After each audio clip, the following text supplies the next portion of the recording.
आज हम बात करने वाले हैं जुजुत्सु काइसेन की दुनिया की। ये कहानी है एक हाई स्कूल स्टूडेंट की जो अचानक खुद को मॉन्स्टर्स और मैजिक की एक खतरनाक दुनिया में पाता है। चलिए इस कहानी की परतों को एक एक करके खोलते हैं।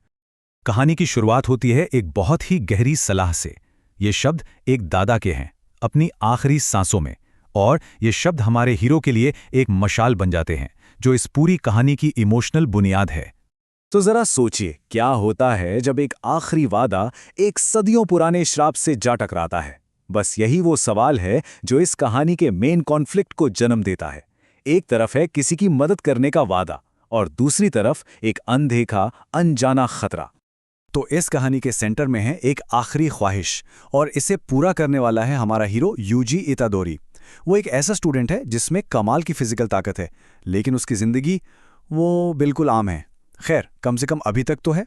अपनी मौत से ठीक पहले यूजी के दादाजी उसे एक आखिरी मिशन देते हैं। बस दो बातें: अपनी ताकत का इस्तेमाल हमेशा दूसरों की मदद के लिए करना, और ये पक्का करना कि जब वो मरे तो अकेला ना हो। और बस यही वादा उस पल से यूजी के हर एक फैसले की सबसे बड़ी वजह बन जाता है। यूजी की दुनिया ऊपर से तो बिल्कुल नॉर्मल लगती है।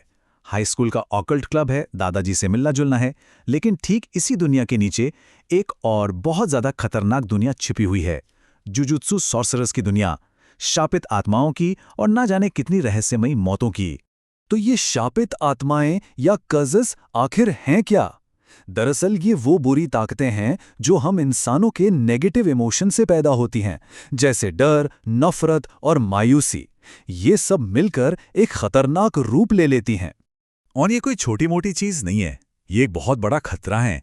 आंकड़ों पर जाएं तो जापान में हर साल 10,000 से ज्यादा ऐसी मौतें होती हैं जिनका कोई एक्सप्लेनेशन नहीं होता। और सबसे बड़ी दिक्कत ये है कि ये आम इंसानों को दिखाई तक नहीं देती। इनसे लड़ने का सिर्फ एक ही तरीका है, या तो कोई दूसरा कर्ज या फिर एक जुजुत्सु सॉर्सरर। और इसी छुपी हुई दुनिया से एक ऐसी चीज सामने आती है जो सब कुछ बदल देती है। सुकुना की उंगली, एक बहुत ही पावरफुल और खतरनाक शापित चीज। होता यह है कि यूजी के ऑकल्ट क्लब के दोस्तों को एक सीलबंद स्पेशल ग्रेड कर्स्ड ऑब्जेक्ट मिलता है।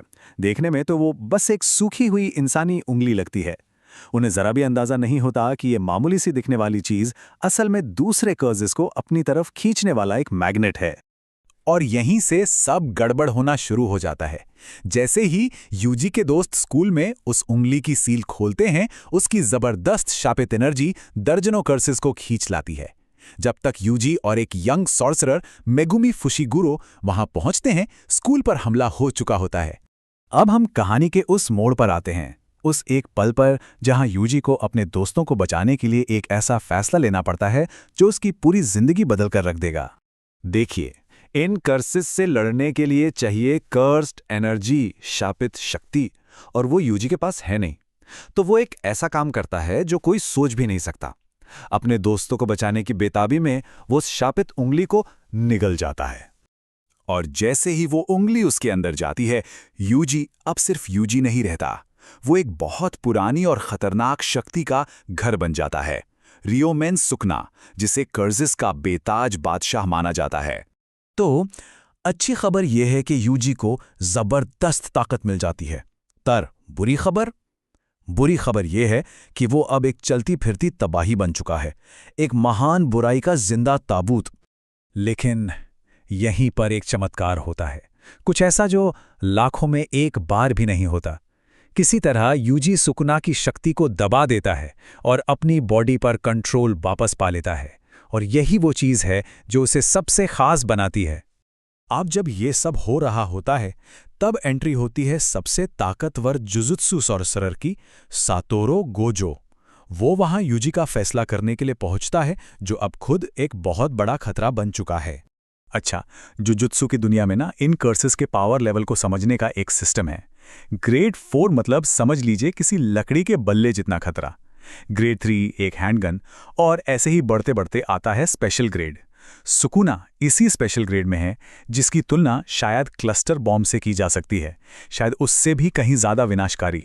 और इस दुनिया का कानून बिल्कुल सीधा और सख्त है। सुकुना का वेसल होने का मतलब है मौत।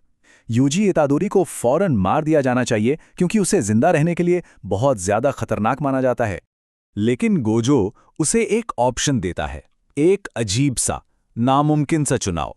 दो रास्ते हैं, या तो अभी मर जाओ या फिर सुकूना की बाकी बची सभी 19 उंगलियों को ढूंढकर खा लो। इससे सुकूना की सारी ताकत एक शरीर में आ जाएगी और फिर यूजी को मारकर सुकूना को हमेशा हमेशा के लिए खत्म कर दिया जाएगा। मतलब मौत तो पक्की है, बस अभी या कुछ वक्त बाद। और यहां यूजी को अपने दादाजी की वो आखिरी बात याद आती है, दूसरों की मदद करो। वो दुनिया को बचाने के लिए सुकूना का वेसल बनने का फैसला करता है, ये जानते हुए भी कि इसका अंत सिर्फ और सिर्फ मौत है। तो यूजी का फैसला उसकी मौत की सजा को कुछ वक्त के लिए टाल देता है। उसे टोक्यो जुजुत्सु हाई स्कूल में भर्ती कर लिया जाता है ताकि वो अपनी नई जिंदगी शुरू कर सके। और अब उसका मकसद साफ है, उसे एक जादूगर बनना है और उस बुराई का शिकार करना है जो अब उसी के अंदर है। 20 में से एक उंगली। सफर तो बस अभी शुरू हुआ है। ये सब हमें एक बहुत बड़े सवाल पर लाकर खड़ा कर देता है। शापों के राजा की सारी शक्ति को अपने अंदर समेटकर यूजी इतादोरी क्या एक मसीहा बन रहा है, या फिर एक ऐसा टाइम बॉम्ब जो बस सही वक्त का इंतजार कर रहा है?